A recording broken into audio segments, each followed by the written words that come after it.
Good evening, everyone. I'm Yogesh Chandra Shukla, your biology faculty. Welcome to DoubtNut and India's best educational platform. हम यहाँ से start करने जा रहे हैं एक जबरदस्त टॉपिक जिसका नाम है human health and disease. And उम्मीद है आपने लास्ट क्लास में पढ़ाए हुए सारे पॉइंट एकदम दिमाग में बैठा लिए होंगे। जैसे मैंने क्या पढ़ा था लास्ट क्लास में मैंने आपको पढ़ाया था न्यूमोनिया के बारे में, कॉमन कोल्ड के बारे में, डेंगू, चिकनगुनिया, उनसे फैलने वाले वेक्टर्स और कौन सा टारगेट ऑर्गन है और इसके एक्सेट्रा एक्सेट्रा, ये सारी बातें मैंने आपको बताई थी। होप सो आप लोगों ने उसे क्लियर कर ली होगी। चलिए एनसीईआरटी बेस्ड आगे की पढ़ाई के लिए अब हम आगे बढ़ते हैं। आज हमारा मेन टॉपिक है मलेरिया, और मलेरिया के साथ साथ अलग और protozoal disease, even helminths disease, and साथ ही साथ में हम पढ़ेंगे कुछ फंगल डिजीज के बारे में। आज हमारा डिजीज वाला पोर्शन खत्म हो जाएगा। सो नेक्स्ट क्लास से हम कंप्लीट करेंगे फिर इम्यूनिटी वाला टॉपिक, फिर इम्यूनिटी के अलावा और बहुत सारी चीजें। चैप्टर बहुत इंटरेस्टिंग है। सो जुड़े रहिए हमारे साथ। वीडियो को लाइक जरूर कर देना, शेयर कर देना, सब्सक्राइब कर लेना, लास्ट तक जरूर देखना क्योंकि इंपॉर्टेंट है आज का टॉपिक। और एनसीईआरटी की लाइन टू लाइन आज से मैं आपको डिक्टेट कर दूंगा। देखिए सबसे पहली चीज तो यार मलेरिया को अगर समझना है सो मलेरिया के लाइफ साइकिल को समझना होगा, और लाइफ साइकिल पे ही वो सारी बातें छुपी हुई हैं जो आपको जाननी चाहिए, जो आपके लिए इंपॉर्टेंट है वो सारी बातें। जैसे लास्ट क्लास में मैंने आपको बताया था कि मलेरिया यार ऐसा बुखार लाता है जो रुक रुक के आता है और फीमेल एनाफिलीज मॉस्किटो से आता है। अब क्वेश्चन आता है कि फीमेल से क्यों सर, मेल से क्यों नहीं? सो फीमेल के अंदर वो जो उनके पास डंक होता है, जो स्पिक्यूल्स होते हैं, वो सिर्फ फीमेल में होता है, मेल में नहीं। एक बात हमेशा याद रखना, ये चीज ना आपको कभी ना कभी पढ़ने जरूर मिलेगी कि जो मॉस्किटोज होते हैं वो कभी भी पैरासाइट नहीं है। मॉस्किटोज हम पे खाना लेने के लिए हमारी बॉडी में नहीं आते। असल में उन्हें एग लेइंग करने के लिए उनके जो लार्वास डेवलप होते हैं, उनके जो एग बनते हैं, उनके मतलब क्या बोलना चाहिए, डेवलपमेंट के लिए उन्हें चाहिए होता है वार्म ब्लड, नाइट्रोजन वाला ब्लड चाहिए होता है। दैट्स वाई हम उन्हें अपना ब्लड प्रोवाइड करते हैं फॉर एग लेइंग, एग करने के, एग को डेवलप करने के लिए। उनका फूड अभी भी वही गंदा पानी, गंदा खाना, गंदी जगह पे ही वो लोग अपना फूड ले लेते हैं। ठीक है, सो कभी भी याद रखना हाउस फ्लाई पैरासाइट है ना, बाकी सब पैरासाइट हो सकते हैं पर इनके अंदर ये पैरासिटिक स्ट्रक्चर नहीं है। ये असल में हमसे कुछ और लेने के लिए हमारे पास में आते हैं मॉस्किटोज। ठीक है, ये बात याद रखना। अब फीमेल एनाफिलीज मॉस्किटो ही क्यों? क्योंकि यार इनके अंदर कैपेबिलिटी है कि ये प्लाज्मोडियम को अपने अंदर रख लेते हैं। याद रखना ये जो प्लाज्मोडियम है ये मॉस्किटो का पार्ट नहीं है। यहाँ पे तीन अलग अलग लोगों के बीच में ट्रायंगल वॉर चल रहा है। एक मॉस्किटो है, एक ह्यूमन है और एक है प्लाज्मोडियम। अब प्लाज्मोडियम के पास पावर ये है कि प्लाज्मोडियम हमारी बॉडी में डायरेक्टली नहीं आ सकता। अब जो चीज डायरेक्टली नहीं आ सकती वो इनडायरेक्टली आती है, समझ रहे हैं? उनके लिए वेक्टर, जैसे डेंगू हमें डायरेक्टली नहीं हो सकता तो मच्छर के थ्रू आता है, जैसे कि चिकनगुनिया वो डायरेक्टली नहीं हो सकता तो मच्छर के थ्रू आता है, जबकि कुछ हाउस फ्लाई के थ्रू आते हैं। तो जो चीज हमारे डायरेक्टली हमारी बॉडी में नहीं आ सकती वो मॉस्किटोज वेक्टर के थ्रू आती है। अब जो खाने से, हवा से आ सकता है तो हमारे वो नेजल कैविटी पे अटैक करेगा, वो हमारे लंग्स पे अटैक करेगा, हमारे एब्डोमेन पे अटैक करेगा। पर अगर जिसे हमारे ब्लड में जाना है डायरेक्टली, वो तो फिर किसी और तरीके से आएगा। अब ये तो रास्ता ब्लड में नहीं जाता, ये वाला नाक वाला भी ब्लड में नहीं जाता। ब्लड में जाने के लिए ब्लड में ही जाना पड़ेगा, देन फिर हम मॉस्किटोज का यूज करते हैं। अब पहला सवाल है कि मैंने ये बहुत इंपॉर्टेंट क्वेश्चन नीट में पूछा जाता है कि यार प्राइमरी वेक्टर कौन है? असल में primary vector female Anopheles mosquito है, FAM। और जब वो हमारी बॉडी में आ जाता है तो अब प्लाज्मोडियम हमारी बॉडी में भी है, तो हम भी वेक्टर बन जाते हैं, सेकेंडरी वेक्टर। आपने देखा होगा जब भी डेंगू, मलेरिया, ये सब चिकनगुनिया किसी को फैलता है तो बहुत लोगों को फैलता है। रीजन कि यार एक इंसान को फैला, उस इंसान को एक नॉर्मल फीमेल एनाफिलीज मॉस्किटो वो भी क्यों आई थी हमसे हमारे पास खाने के लिए, हमारे पास जो हमारा ब्लड लेने आई थी, ब्लड को सक करने आई थी, ताकि उनका जो एग है वो अच्छे से डेवलप हो जाए, जो उनका लार्वा है वो अच्छे से डेवलप हो जाए, इसके लिए लेकर गई थी। अब साथ ही साथ में हमें तो यार मलेरिया हो रखा है, तो मलेरिया के जो प्लाज्मोडियम है हमारी बॉडी में, पैरासाइट है, उसे भी अब ब्लड के साथ लेकर चली जाती है। अब उसकी बॉडी में भी आ गया मलेरिया। अब मच्छर में क्या ही इन्फेक्शन होगा, तो मच्छर को तो कोई असर नहीं पड़ता, पर वो मच्छर जब दूसरे इंसान को काटता है तो दूसरे इंसान को भी मलेरिया हो जाता है। तो इसके लिए हम एक साइकिल बनाते हैं और इस साइकिल पे ही जनरली क्वेश्चन आते हैं। मैं जनरली बना देता हूं आपको एक पॉइंट कि यार हमारे पास में ना दो ऑप्शन है। ठीक है, दो ऑप्शन है। पहला ऑप्शन हम ये देखेंगे कि ये हमारे पास फीमेल एनाफिलीज मॉस्किटो, FAM लिख दिया है मैंने, आप सारे इसे समझ लीजिएगा कि फीमेल एनाफिलीज मॉस्किटो, और ये है हमारा ह्यूमन बॉडी है। ह्यूमन बॉडी हमारी बॉडी में आकर क्या ये रिएक्शन करता है, ये भी हम देखने की बात होगी। तो सबसे पहली बात, मच्छर। अब मच्छर का डायग्राम बनाना जरूरी नहीं है भाई। फीमेल एनाफिलीज मॉस्किटो के याद रखना यहाँ पर है स्पोरोजोइट ऑफ प्लाज्मोडियम। अब आपसे क्वेश्चन है कि स्पोरोजोइट असल में क्या हो सकता है, तो यार देखो इनकी बॉडी में ना जैसे मच्छर होते हैं या फिर कोई भी होता है, प्लाज्मोडियम भी होता है। सो प्लाज्मोडियम हमेशा जब हमारी बॉडी में आता है तो कई जगह आपने स्पोर वर्ड सुना होगा, तो यहाँ पर प्लाज्मोडियम है स्पोरोजोइट फॉर्म। ठीक है, तो स्पोरोजोइट फॉर्म होगा किसका, मलेरिया, मतलब प्लाज्मोडियम का फॉर्म ऑफ मलेरिया, प्लाज्मोडियम। ठीक है, ये प्लाज्मोडियम है, ये कहाँ पर है, ठीक है भाई, ये स्पोरोजोइट का लोकेशन क्या है, तो आप बताना, इसका लोकेशन बहुत ज्यादा जरूरी है। लोकेशन होता है सलाइवरी ग्लैंड। कहाँ होता है मेरे बच्चे, ये होता है सलाइवरी ग्लैंड। किसका, तुम्हारा नहीं भाई, सलाइवरी ग्लैंड ऑफ मॉस्किटो। ठीक है, सो मॉस्किटो यानी मतलब हमारे पास में मॉस्किटो है, हमने उसको FAM नाम रखा है, फीमेल एनाफिलीज मॉस्किटो। यहाँ पे ये बढ़िया से रह रहा है स्पोरोजोइट की फॉर्म में। ठीक है, फीमेल एनाफिलीज मॉस्किटो के सलाइवरी ग्लैंड में होता है। अब जैसे आप कभी अभी अपने हाथ में काट के देखिएगा, आप काटते हैं तो आपका सलाइवा भी वहां पर आ जाता है। बहुत जोर से मत काटना है, खून नहीं निकालना, हल्का सा टच करना है तो आपका सलाइवा वहां पर टच हो जाता है। तो मान लो इस मच्छर ने, इस फीमेल एनाफिलीज मॉस्किटो ने कट किया ह्यूमंस को। ठीक है, ह्यूमन को कट किया, उससे ब्लड को सक करके ब्लड ले लिया, लेकिन ये जो है याद रखना, देन स्पोरोजोइट कट करेगा, तो ये याद रखना कि स्पोरोजोइट जो होता है, स्पोरोजोइट्स थ्रू सलाइवा, ठीक है, ये एंटर करेगा थ्रू सलाइवा के थ्रू एंटर करेगा, through saliva entered into human blood. Human मतलब ये होता है blood circulatory, into human blood circulatory system, ये हमारे सर्कुलेशन में एंटर कर गया। ठीक है भाई, अब ब्लड में घूमता हुआ आगे बढ़ा, और घूमते ब्लड से होते हुए ये पहुंच गया लीवर में। अब यहाँ पर क्वेश्चन आता है कि जनाब, वैसे मतलब एक ऐसा दिमाग में क्वेश्चन आता है कि सर लीवर पे ही क्यों, ब्लड तो पूरी बॉडी में गया होगा, लीवर पे क्यों, तो लीवर के बारे में याद रखना यार, ये लीवर ना RBC का फिल्टर यहीं पे होता है। RBC 120 डेज होने के बाद जो है ना, लीवर की जो कोफोर सेल होती है, वही सेल उसे डिस्ट्रॉय करती है, रप्चर करती है, फैगोसाइटिक सेल की तरह बिहेव करती है, then dump out into spleen, तो वो डंप आउट कर देती है स्प्लीन पे, लेकिन लीवर पे ही इसका फिल्ट्रेशन होगा। सो लीवर सेल पे इसीलिए एंटर करती है, तो लीवर में एंटर किया। अब जस्ट लाइक कि मान लो हमारे पास ये हमारी लीवर की सेल है, ये हमारे लीवर की सेल है, तो पहली बार जब लीवर की सेल पे आया तो उसका एक ऐसा अटैक हुआ, ये हमारा स्पोरोजोइट है ना, ये हमारा स्पोरोजोइट्स है। अब स्पोरोजोइट एंटर किया, इसने मल्टीप्लिकेशन किया, बहुत ज्यादा मल्टीप्लिकेशन किया, तो ये क्वेश्चन पूछा जाएगा यार कि ये मल्टीप्लिकेशन हो कौन से रहा है, इनके नंबर्स कैसे इंक्रीज हो रहे हैं, तो याद रखना असल में ये एक असेक्सुअल रिप्रोडक्शन कर रहे हैं। सो एसेक्सुअल रिप्रोडक्शन जब हो रहा है तो इसका नाम कौन सा है, सेक्सुअल रिप्रोडक्शन होगा, और इसे हम कहते हैं मल्टीपल फिजन। तो हमारी बॉडी में इसने मल्टीपल फिजन किया, और मल्टीपल फिजन कर अपने खूब सारे नंबर बना लिए, और ये जो खूब सारे नंबर यहाँ पे बनाए थोड़े से कुछ अलग हैं, और इतने नंबर पे बना लिए कि लीवर सेल को उसने बस्ट कर दिया, और बस्ट करने के बाद यहाँ पर एक स्ट्रक्चर बनाया जिसका नाम है मेरोजोइट। ये NCERT में नहीं लिखा रहता जनरली मेरोजोइट्स वगैरह, तो बट याद रखना कि भैया नंबर इंक्रीज किए तो कुछ तो नया बनाया होगा हमारी बॉडी में, मेरोजोइट्स उसने डेवलप कर लिए। ठीक है भाई, हम मेरोजोइट्स डेवलप हो गया है। अब कहां पे करें, तो जब तक लीवर पे अटैक करता है थोड़ा बहुत लीवर अफेक्ट होता है। अब सोचो आपका लीवर ही डैमेज होने शुरू हो गया, तो लीवर डैमेज शुरू हुआ तो लीवर का अफेक्ट जो है वो RBC पे पड़ेगा, बाकी पूरी सिस्टम पे पड़ेगा। तो ठीक है, ये यहां पर आया, फिर इसके बाद अपने नंबर्स खूब बढ़ा लिए। अब मेरोजोइट जो है अगला टारगेट लीवर के अलावा, पहला टारगेट लीवर है, दूसरा टारगेट यहां पे आ जाता है RBCS, रेड ब्लड सेल्स पे टारगेट करेगा। तो मान लो ये रेड ब्लड सेल्स पे एंटर किया, तो वहां पर भी अपना इसने बहुत नंबर बढ़ाया, वहां पर भी उसने अपना नंबर बढ़ाया। अब डिफरेंट कलर यूज करते हैं क्योंकि वो मेरोजोइट है।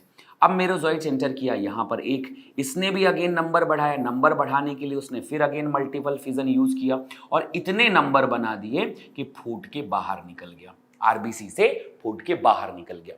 जब फूट के बाहर निकला तो दो चीजें निकली, एक तो निकला एक फ्लूइड जिसका नाम है हीमोजोइन, ठीक है, जिसका नाम है हीमोजोइन, और hemozoin is a cause of fever. ये बात याद रखना, ये कॉज ऑफ फीवर है, फीवर ऑफ मलेरिया। जो फीवर मलेरिया का होता है ना, रुक रुक के जो फीवर आता है, जो टॉक्सिन टॉक्सिन रिलीज होता है यहाँ से, टॉक्सिन नाम है हीमोजोइन, और ये फीवर कॉज करता है, ठीक है, कॉज फीवर, ठीक है। Show cause of fever, fever का कारण कौन बनता है, ये बनता है हमारा हीमोजोइन। कुछ और निकला है भाई, तो जो ये चीज बाकी निकली है इनका नाम है गैमेटोसाइट, ठीक है।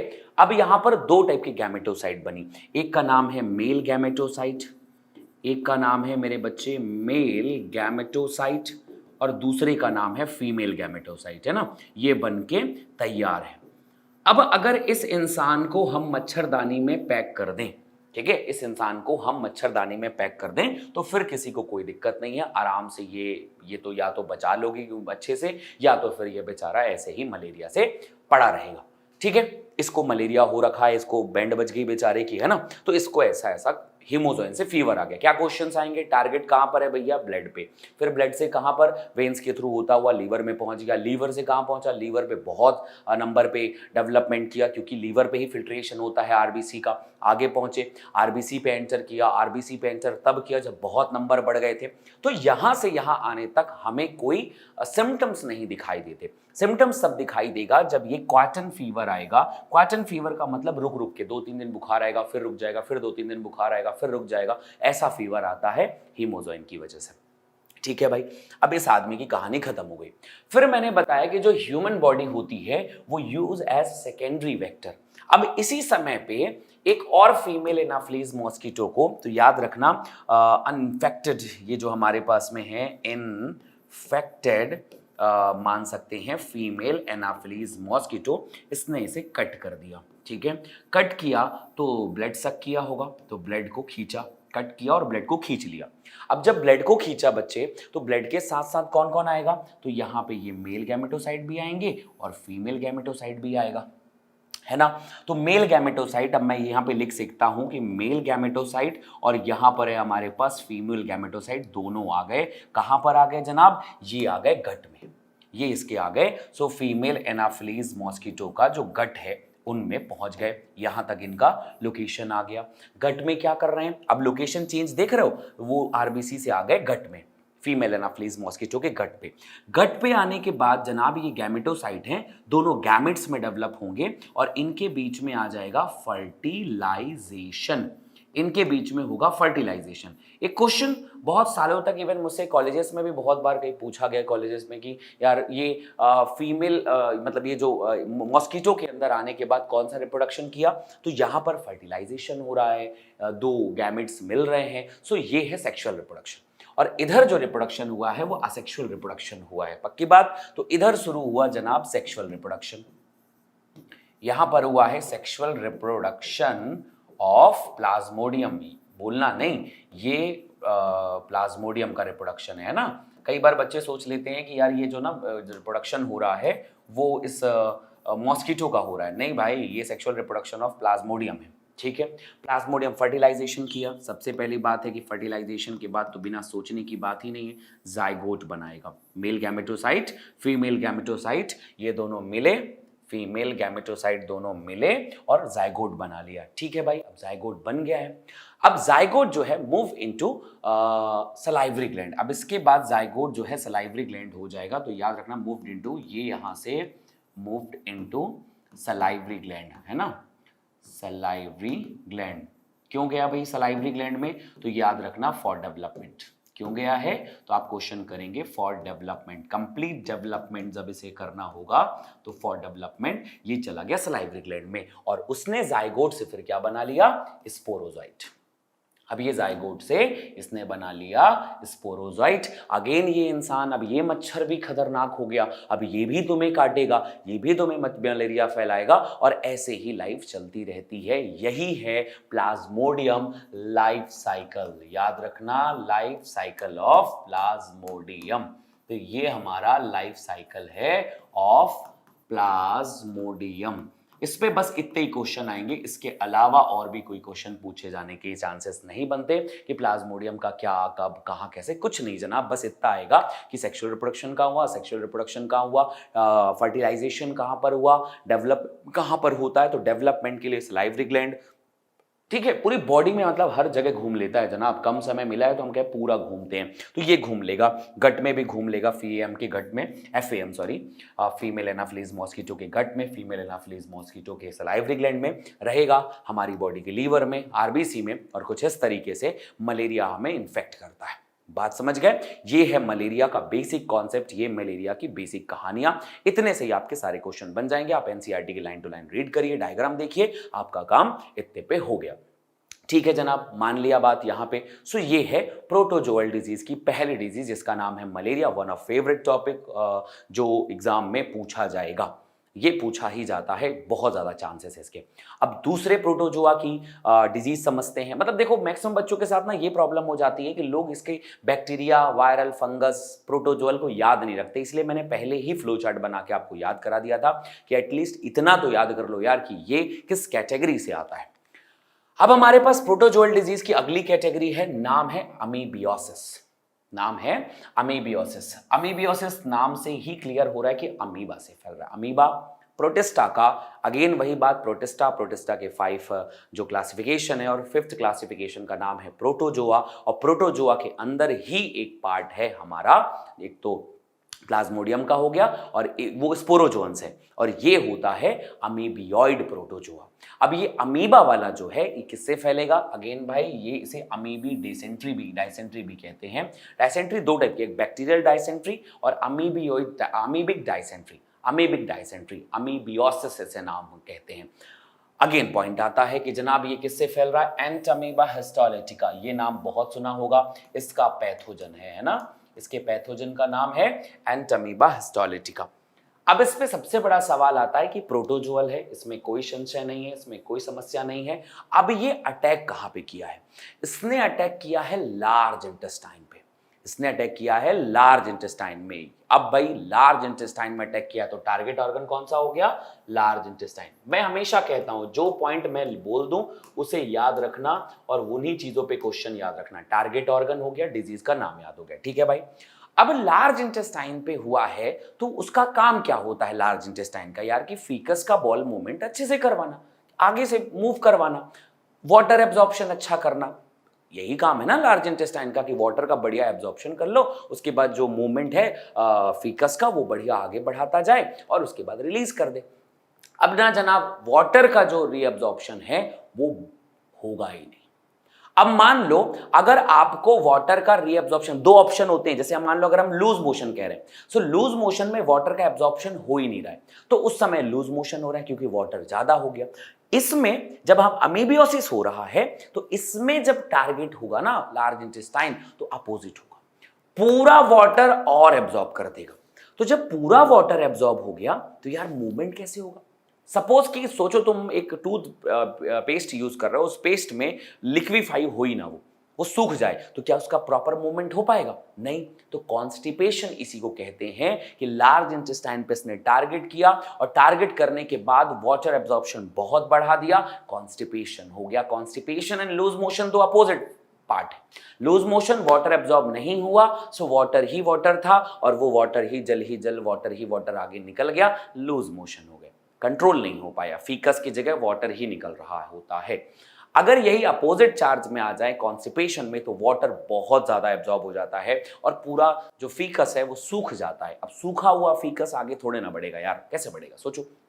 सो डिजीज होंगे इंक्लूडिंग कॉन्स्टिपेशन। अब कॉन्स्टिपेशन होगा तो एब्डोमिनल पेन भी होगा, मूवमेंट आगे नहीं होगी, तो यार पेट ही साफ नहीं हो रहा है तो प्रॉब्लम तो होनी है, ठीक है। क्रैम्प्स आने लग जाएंगे, स्टूल जो है वो याद रखना विथ एक्सेसिव म्यूकस, म्यूकस के साथ आने लग जाएगा, क्योंकि उस फंगस को उस प्रोटोजोआ को मारने के लिए म्यूकस रिलीज होता है। अब म्यूकस के साथ रिलीज होने लग जाता है, ठीक है, मतलब पानी आ नहीं रहा है तो वहां से म्यूकस रिलीज होगा, मतलब जिसे कहते हैं म्यूकस आने लग जाता है फीकस में, ठीक है। समटाइम ब्लड क्लॉट्स भी आने लग जाएंगे, पर ये रेयर केस है ब्लड क्लॉट्स के आने का, तो ये सिम्टम्स बन जाते हैं। सिम्टम्स की बड़ी कहानियां इंपॉर्टेंट होती है, तो ये आप तीसरा पॉइंट जरूर लिखेंगे, कॉन्स्टिपेशन इसका मेन सिम्टम्स में से एक है। अब यार ये फैल कैसे रहा, ये एंटमीबा हिस्टोलिटिका जो है हमारी बॉडी में या लार्ज इंटेस्टाइन में पहुंच कैसे रहा है? तो यार किसी भी गंदी जगह से हमारी बॉडी में डायरेक्टली तो वो आएगा नहीं, तो डायरेक्टली नहीं आने की जगह वो आ रहा है हाउस फ्लाई से। तो घरों में रहने वाली जो हाउस फ्लाई है, आप सोच के देखिए कि वो हाउस फ्लाई कहाँ कहाँ गंदी गंदी जगहों पे बैठ रही थी, नाली गंदे पे, है ना। और अगर वो अगर मान लेते हैं किसी ने ये जो फीकस है वो ओपन स्पेस में जैसे मतलब कर दिया उसने, तो वो फिर वहां से मक्खी आपकी बॉडी पे तो आनी, मक्खी को तो चाहिए गंदगी, तो वो मक्खी वहां से उड़ के आपके खाने पे आ गई, खाने से आपकी बॉडी में चली गई, बड़ा गंदा है जो भी है, तो इतना मतलब तरीके से फैल गया। अब सोच के देखो, इसीलिए कहते हैं ढका हुआ खाना, पैक करके खाना, अच्छा खाना खाओ। जो होटल होटल में जो खुला हुआ नालियों के किनारे लगा के रेडी बना के खिलाते रहते हैं ना भैया, सोच समझ के खाना चाहिए, अमीबियोसिस हो जाता है। ठीक है, तो ये हो गया भैया, यहाँ पर कैसे हुआ। सो हाउस फ्लाई हो गया मैकेनिकल कैरियर। ठीक, इस पे कैरियर पूछा जाएगा कि कौन है जनाब कैरियर्स, तो आप बताना कि इनके कैरियर्स जो हैं जनाब वो है हाउस फ्लाई। सबका कैरियर अलग अलग है, आपको याद रखना पड़ेगा। कैडीज एज़ाप्टाई किसका है, फीमेल एनाफ्लीज मॉस्किटो किसका है, और ये जो हाउस फ्लाई है वो किसका है। इंपॉर्टेंट क्वेश्चन है, नीट में पूछा भी जा चुका है। ठीक है भाई, एंड ठीक है भाई, अब ये फैल गया। सब transmitted the parasite from faeces of infected person. Again वही मैंने आपको बताया कि कोई इन्फेक्टेड पर्सन है, उसका फीकस। अब अगर मान लो, इसीलिए कहते हैं भाई कि वो गवर्नमेंट का है ना एक रूल है, हर घर शौचालय वगैरह वगैरह वगैरह वाला कॉन्सेप्ट जो यूज होता है वो इसीलिए, क्योंकि उसकी वजह से बहुत सारी बीमारियां फैल जाती हैं ना, बहुत सारे मक्खी मच्छर जानवर वो सब खाते हैं, और उसके बाद वो फिर तुम्हारे घूम फिर के तुम्हारी बॉडी पे ही आता है, नुकसान पहुंचता है, इसका बहुत नुकसान पहुंचता है। तो अगर किसी ने ओपन स्पेस पे उसे रिलीज कर दिया है ना, अब वहां से मक्खी वहां से पकड़ी, वहां से वगैरह वगैरह वगैरह वगैरह डायरेक्टली आप फैल जाता है। तो कभी भी किसी को फैलेगा, तो अगर अमीबियोसिस हुआ है तो किसी इन्फेक्टेड पर्सन के फीकस से, वहां से वो इन्फेक्टेड जो नॉर्मल पर्सन है उसके फूड में आया, एंड फूड प्रोडक्ट में आ गया। हो सकता है डायरेक्टली आपकी बॉडी पे ना आया हो, खाने पे आया हो, फिर उस खाने को आप खा लें, या फिर आपके पानी पे, जैसा भी आपकी बॉडी पे आ गया। So contaminated them and thereby the contaminating them, मतलब वो जो फूड होगा, जो भी कुछ मटेरियल होगा, उसको कंटामिनेशन कर देगा। कंटामिनेशन मतलब उसको इन्फेक्टेड कर देगा, उसकी बॉडी पे उसे भी वहां पर इन्फेक्शन फैल जाएगा उसका। अब उसे आप खाओगे, ठीक है। सो आप उसे खाओगे पियोगे तो आपको बीमारी होनी है। So drinking water and food contaminated by faecal matter are the main source of infection. तो ये एक बहुत छोटी सी रीजन होते हैं कि अगर किसी इंसान को फीकल में इन्फेक्शन है, वो उसे अमीबियोसिस है, तो वहां से आपके खाने में, आपके पानी में आ गया, और आपसे आपकी बॉडी पे आ गया, लार्ज इंटेस्टाइन पे अटैक किया, और इसे हम कहते हैं अमीबियोसिस। बहुत शानदार, बढ़िया। अब हम पहुंचते हैं, ये प्रोटोजोअल डिजीज भी हो गई। अब हमारे पास में एक नया काम आता है हेलमिंथेस का। हेलमिंथेस, अब ये क्या होता है जनाब? हेलमिंथेस आपने नाम सुना होगा, एनिमल किंगडम चैप्टर पढ़ा होगा, उसमें बहुत सारे फाइलम्स होते हैं, पोरीफेरा, सिलेंट्रेटा, टीनोफोरा, उसके बाद आता है एस्केलमेंथेस एंड प्लेटीहेलमिंथेस एंड एस्केलमेंथेस। सो जो प्लेटीहेलमिंथेस होता है जनाब वो फ्लैट होता है, एंड एस्केलमेंथेस जो है वो राउंड होता है। राउंड वर्म जो है वो हमारे लिए ज्यादा खतरनाक है। हालांकि फ्लैट वर्म भी खतरनाक होता है, टीनिया, सोलियम वगैरह वगैरह, पर राउंड वर्म ज्यादा खतरनाक है। और उस राउंड वर्म में भी एक ज्यादा इंपॉर्टेंट है, जिसे अपन कहते हैं एस्कैरिस, और फुल फॉर्म है इसका एस्कैरिस लुम्ब्रिकॉइड। ये राउंड वर्म है। राउंड वर्म मतलब एस्केलमेंथेस, है ना। ये भी हमें पैरासिटिक फॉर्म में हमारी बॉडी में आएगा और हमें अटैक करता है जनाब, ये भी। तो अब हम पहुंच गए हैं एस्कैरिस में, और इसे अपन एस्कैरिसिस कहते हैं। ये बोर्ड में, नीट में बहुत पूछा जाने वाला टॉपिक है। ये हो गया हमारा पहला पॉइंट, डिजीज आप लिखेंगे एस्कैरिसिस, ठीक है। किससे फैल रहा है? एस्कैरिस से फैल रहा है, एस्कैरिस लुम्ब्रिकॉइड से फैल रहा है, और ये क्या है? राउंड वर्म है। याद रखना, ये बहुत ज्यादा हमें बीमारी फैलाता है। और दूसरा नाम है वूचेरिया, वूचेरिया बैनक्राफ्टी, ये भी एक हेलमिंथेस है, याद रखना। और आपको ये फाइलेरिसिस, एलिफेंटेसिस भी से अपन कहते हैं, हाथी पांव, कॉमन नेम जो है इसका वो है एलिफेंटेसिस, फाइलेरिसिस, एलिफेंटेसिस। एंड अगर आप रूल मतलब नॉर्मल भाषा में आप पूछे हिंदी में, तो वो हाथी पांव कहते हैं। पूरा बॉडी इफेक्टेड हो जाता है, पूरा बहुत ज़्यादा अफेक्ट होता है उसकी वजह से, है ना। तो अब हम यहाँ पर बात करेंगे हेलमिंथेस डिजीज के बारे में। तो पहली बात करते हैं एस्कैरिसिस की। तो यार ये समार helminths which are known to be pathogenic, ये पैथोजेनिक है, नोन टू बी पैथोजेनिक, ये पैथोजेनिक टू मैन। हमारे लिए ये दो लोग ज्यादा खतरनाक है, एक हो गया वूचेरिया बैनक्राफ्टी, एंड दूसरा हो गया हमारे पास में ये क्या दूसरा हो गया एस्कैरिस। तो यार पहली बीमारी देखते हैं एस्कैरिसिस के बारे में। सो एस्कैरिस जो है वो इंटेस्टाइनल पैरासाइट है। आपने बहुत सुना होगा बच्चों में क्रीमी पड़ गई, क्रीमी पड़ गई, क्रीमी पड़ गई। ये असल में क्रीमी यही है, यही है राउंड वॉर्म एस्कैरिस। ये बच्चों में बहुत ज्यादा होता है। जो मिट्टी उट्टी खाते हैं बच्चे, देखना व्हाइट व्हाइट स्पॉट आ जाता है यहाँ पे चेहरे पे, वो इसी वजह से आता है। ठीक है, फिर बच्चों में एल्बेंडाजोल मेडिसिन वगैरह दी जाती है और पेट साफ हो जाता है उनका। तो बच्चों में ये खासकर आता है एस्कैरिस। जानवरों में भी बहुत होता है ये, है ना। सिम्टम्स क्या होगा भाई? सिम्टम्स मतलब अगर आपके इंटेस्टाइन पे गया है तो इंटेस्टाइन पे जाके रहने लग जाएगा, तो वहां पर जाके आपको इंटरनल ब्लीडिंग करवा देता है। तो ये खतरनाक भी होता है बच्चों के लिए, इंटरनल ब्लीडिंग करवा देगा। इसलिए कई बार बच्चों का जो फीकस होता है वो उसमें ब्लीड होता है, उसमें ब्लड होता है और उसकी वजह से ब्लीडिंग होती जाती है। अगली बात है, अब अगेन बात मस्कुलर पेन तो होना ही है, समटाइम फीवर भी आता है, एनीमिया हो जाता है। एनीमिया मींस आरबीसी का अमाउंट कम हो जाएगा आपके शरीर में। And then blockages of the intestinal passage and blockage of intestinal pathway, जो आपका इंटेस्टाइनल पाथवे वो ब्लॉक हो जाएगा। आपका फूड उसके आगे जा ही नहीं पाएगा। आपके सारे फूड को आपका ये एस्कैरिस खा लेगा। आपकी बॉडी में मल न्यूट्रिशन होने लग जाएगा, बच्चे कमजोर पड़ने लग जाते हैं और जानवरों में तो कई बार बच्चे मर भी जाते हैं। इवन ह्यूमंस में भी ये बहुत कॉमन है। मतलब कई बार जब मैं गांव के बहुत सारी जगहों पर अभी रिसर्च के लिए कभी जाना हुआ तो मैंने देखा वहां पर कि बहुत सारे बच्चे सिर्फ इस एस्कैरिसिस की वजह से मर जाते हैं, क्योंकि उनके माँ बाप को लगता है कि creamy is not big deal, बहुत बड़ा डील नहीं है, उसका ट्रीटमेंट अच्छा नहीं करवाते, मस्कुलर पेन की नॉर्मल टैबलेट्स ले लेते हैं और धीरे धीरे करके वो 4-5-6 साल के बच्चे या 3-4 साल के बच्चे जो होते हैं वो बहुत ज्यादा खत्म हो जाते हैं, इस वजह से भी खत्म हो जाते हैं। ठीक है, तो अब ये आया कहां से? तो अगेन वही बात है कि अगर एस्कैरिसिस भी है तो वो भी हेलमिंथीज ऐसे ही आता है कि किसी इंसान को हुआ, उसके फीकस से कहीं गया, फीकस को फिर वहां से फिर आपकी बॉडी में फूड, अब वो फीकस है, अब कहाँ जाएगा फीकस? मान लो खेत में गया, वहां पे गया तो वहां से वाटर सोर्स में आ गया, आपके फूड सोर्सेस में आ गया, तो ये आपको फैल जाएगा। ठीक है, so parasite excreted along with the faeces of infected person, again वही बात है इन्फेक्टेड पर्सन से, विच कंटामिनेटेड सॉइल, सॉइल को कर दिया, सॉइल पे आपने कोई पौधा वौधा लगाया, वहां से वहां फैल गया, वाटर पे, प्लांट्स पे एक्सेट्रा, कहीं से भी जो हुआ उनसे उसमें फैल गया, उसको आपने खाया। बच्चे लोग जो खासकर मिट्टी खाते हैं उनके लिए ये बहुत ज़्यादा डेंजरस है। जो बच्चे मतलब जो जनरली हम पानी पीते हैं, पानी का सोर्स के आसपास ही तो रहता है यार, है ना, तो वहाँ पर पहुँच गया, तालाब का पानी पीने वाले, कुएं का पानी में अगर चला गया ये सोर्स, तो तब भी ये बहुत ज़्यादा इन्फेक्टेड हो जाता है। ठीक है, हेल्दी पर्सन जो acquire this infection through contaminated water, vegetables and fruits, उनके थ्रू फैलता है, क्योंकि ये सॉइल में जहां पर फीकस हुआ है वहीं से ये ऐसा ऐसा ऐसा फैल जाता है। ये मोस्ट कॉमन है जब देखो इंडिया पे अभी अभी बहुत माना जाए कि वो शौचालय वाला कॉन्सेप्ट जो है ना, वो लैट्रिन वगैरह जो बनाई गई हैं गवर्नमेंट के थ्रू, वो बहुत ज़्यादा अभी तो बन गई हैं, पर आज से मैंने भी बहुत ऐसा दिन देखा हुआ है जहाँ पर बहुत लोगों के घरों पे नहीं था, इवन हमारे गाँव के घरों में नहीं था।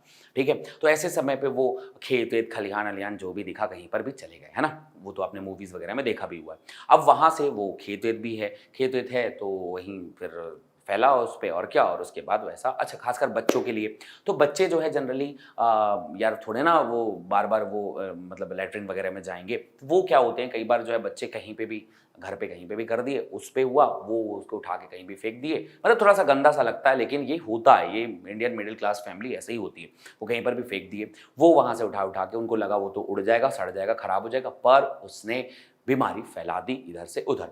सो एस्कैरिस लुम्ब्रिकॉइड भी फीकस से फैलती है, पर फीकस इस बार हाउस फ्लाई के थ्रू नहीं आएगा, इस बार आएगा वाटर, सॉइल, फ्रूट्स, वेजिटेबल्स, इनके थ्रू आपकी बॉडी में आता है। ये है एस्कैरिस लुम्ब्रिकॉइड। तो कहाँ अटैक किया इसने? इंटेस्टाइन पे, खासकर स्मॉल इंटेस्टाइन पे अटैक करता है एस्कैरिस लुम्ब्रिकॉइड। क्लियर? तो पैथोजेनिक है, टारगेट ऑर्गन क्लियर हो गया, पॉइंट आउट आप कर लेना। सिम्टम्स बहुत स्पेशल है, याद रखना, इसमें इंटरनल ब्लीडिंग हो रही है, कॉन्स्टिपेशन नहीं हो रहा है, इंटरनल ब्लीडिंग है, ब्लॉकेज हो गया और उसमें ब्लीड भी आ रही है, उसमें मतलब क्या बोलना चाहिए, मतलब जो पेन है, मस्कुलर पेन, वो भी बहुत ज़्यादा होगा। बच्चे बहुत ज़्यादा पेट पेन, अगर पेट दर्द का बात कह रहे हैं, मतलब उन्हें कहीं ना कहीं एल्बेंडाजोल और ये सब खिलाना चाहिए, डॉक्टर को दिखाना चाहिए। फिर हमारे पास एक और हेलमिंथीज आ गया, नाम है वूचेरिया बेनक्राफ्टी एंड वूचेरिया मेलाई, दो नाम है इनके पास में, ये बात याद रखना, दोनों पे कहानी, वूचेरिया बेनक्राफ्टी एंड वूचेरिया मेलाई।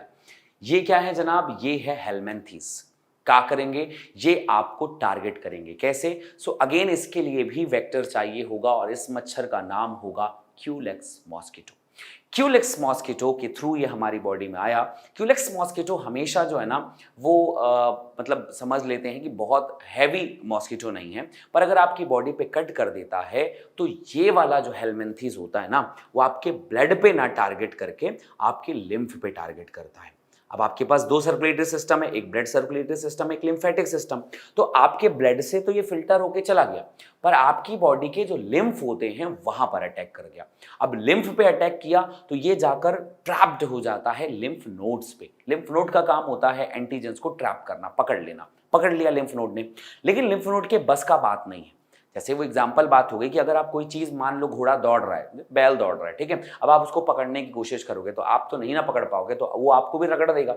वैसे ही यहां पर भी वही है कि लिम्फ नोड वूचेरिया बेनक्राफ्टी को पकड़ता है और वूचेरिया बेनक्राफ्टी लिम्फ नोड पे ही फंस जाता है। अब बोलेगा ले तू मेरे को नहीं निकाल रहा है, मैं तेरे को नहीं आने दूंगा, और इतना ज्यादा वहां पर उसके बीच में लड़ाई होनी शुरू हो जाती है। लड़ाई के बीच में सबसे बड़ी चीज होती है वो है इन्फ्लामेशन। बहुत ज्यादा सूजन आने लग जाती है लिम्फ नोड्स पे, और हमारी बॉडी में लिम्फ नोड जनरली कहाँ होते हैं? तो ये क्यूलेक्स मॉस्किटो जनरली पैर के नीचे अगर किसी भी जगह पे काटते हैं, मान लो हमारी बॉडी पे, तो वो जाकर जनरली पैर के लिम्फ नोड में फंसता है, क्योंकि लिम्फ में उतना प्रेशर होता नहीं। तो एक बार लिम्फ नोड से ऐसे बहते हुए नीचे चला गया तो नीचे से ऊपर वो आ ही नहीं पाता। तो इसलिए कमर, कमर के आसपास का पूरा नीचे का पूरा ऑर्गन, इवन टेस्टिकल्स, इन सब जगह पर इतना क्रॉनिकल इन्फ्लेमेशन होता है, सूजन होता है कि वो हाथी पांव जैसा पैर दिखता है। अगर आप इसका डायग्राम कभी गूगल करोगे तो देखना, पांव बहुत ज्यादा लंबा चौड़ा, मतलब इंसान एकदम ऐसा पतला सा और पूरा शरीर इतना पूरा चौड़ा, नीचे से टेस्टिकल चौड़े, है ना, सब कुछ एकदम मतलब बहुत ज्यादा इन्फ्लेमेशन होने लग जाता है, इसलिए इसे एलिफेंटेसिस कहते हैं। समझ गए बात को? आइए अब आसानी भाषा में समझते हैं। सो मलेरिया जो है वो क्रॉनिकल इन्फ्लेमेशन करवाता है, स्लोली डेवलपिंग, धीरे धीरे होता है, आपको पता नहीं चलेगा, क्रॉनिकल इन्फ्लेमेशन होने लग जाता है। ठीक है, अब इन्फ्लेमेशन में क्या होगा, कहां पर होगा? Live for many years. In organs पे ये जो फाइलेरिसिस का पैथोजन है वो बहुत सालों तक रह जाता है। अब अगर पूछा जाए कि यूजुअली टारगेट का ऑर्गन कौन सा है, अगेन मैंने आपको बताया, lymphatic vessels and lymphatic nodes and lower limbs and lymphatic nodes lower limb पे। जनरली अब आपसे ये भी क्वेश्चन पूछा गया कि लोअर लिम्ब पे क्यों? क्योंकि जनाब वो जो पैथोजन है वो ऊपर वाले कहीं पे ट्रैप नहीं करता, वो हमेशा लोअर एरिया पे ट्रैप करता है, क्योंकि वहां पर प्रेशर थोड़ा सा कम होता है। ठीक है, तो इस डिजीज को हम कहते हैं एलिफेंटेसिस एंड फाइलेरिसिस। इसमें एक बात याद रखना कि जेनाइटल ऑर्गन भी अफेक्ट हो जाता है, क्योंकि कमर के नीचे जेनाइटल ऑर्गन है ना, टेस्टिस है, तो वो भी अफेक्ट हो जाएंगे, resulting in the gross deformities बहुत ज्यादा होगा। Pathogens are transmitted to the healthy person through the bite of the female mosquito vector, और जिसका नाम है क्यूलेक्स मॉस्किटो। ठीक है, ये नाम आप याद रखना, क्यूलेक्स मॉस्किटो। ये अपने आप में कुछ ही बीमारियां फैलाता है और उनमें से एक है आपका फाइलेरिसिस। ठीक, डन। बेसिक पॉइंट मैंने आपको बता दिए, पॉइंट आउट करके आप इसके शॉर्ट नोट बना सकते हैं। अब आता है कुछ और भी है जो हमें डिजीज फैलाता है, वो है फंगस। फंगस की कुछ खास 3 फैमिलीज हैं। एक का नाम है जैसे एपिडर्मोफाइटन, माइक्रोफाइटन, ट्राइकोडर्मा, है ना, ट्राइकोफाइटन, एपिडर्मोफाइटन, माइक्रोस्पोरम। ये 2-3 फैमिलीज हैं, और इन 2-3 फैमिलीज से बीमारी फैलने के चांसेस सबसे ज्यादा होते हैं। कौन कौन से बोला मैंने? सबसे इंपॉर्टेंट है पहला वाला माइक्रोस्पोरम, दूसरा है ट्राइकोफाइटन और तीसरा है एपिडर्मोफाइटन। क्या क्या बोला? एपिडर्मोफाइटन, ट्राइकोफाइटन, माइक्रोस्पोरम, ये 3 है सबसे ज्यादा फंगस फैलाते हैं। आपने ऐसा देखा होगा, ये है under arms, under thighs, under nails, जहां जहां पे वार्म एंड ह्यूमिड प्लेसेस होते हैं वहां पर फंगस बहुत ग्रो करते हैं।